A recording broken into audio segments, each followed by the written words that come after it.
Қайырлы күн достар, бүгін мен сіздерге жаңадан ECP ключ ашуды көрсетемін. Ол үшін Google'ге PKI-Gov жазамыз.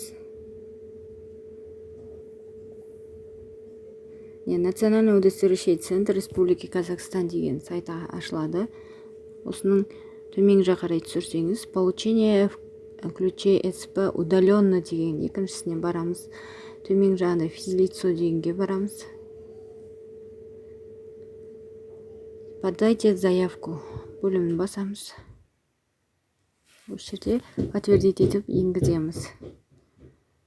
Және мына экранда көрініп тұрған кодты жазамыз.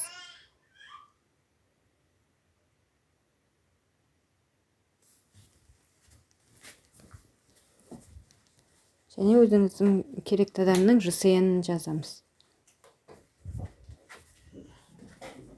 ECP ашатын адамның.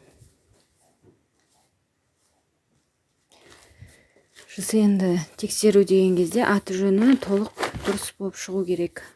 Ары қарай ЕГОВ-қа тіркелген номерін жазамыз. Ол кісіге келген кодты жазамыз.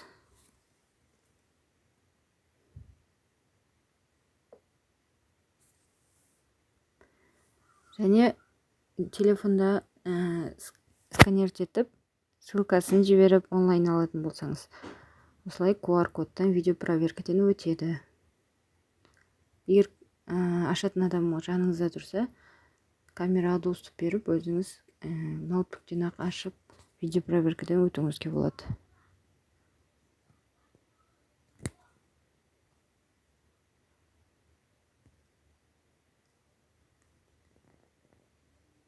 Менің каналыма жазылып, лайк бас, комментарий қалдыруды ұмытпаңыздар. Қазір видео проверкадан өткеннен кейін разрешить батырмасын басып, ары қарай бұрынғыдай ECP ашқандай қылып аша бересіздер.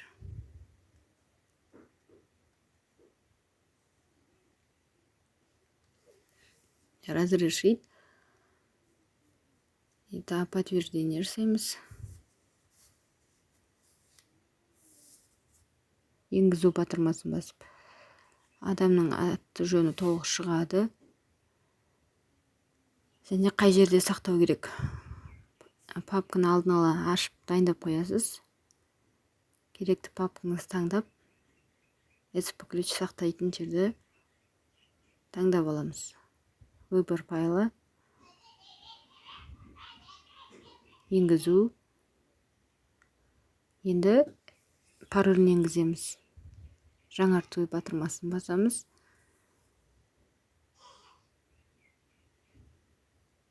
Енді ECP-ның паролі үлкен әріп, латын әріптермен, кіші әріп және сандардан тұрады. Екеуі бірдей болу керек.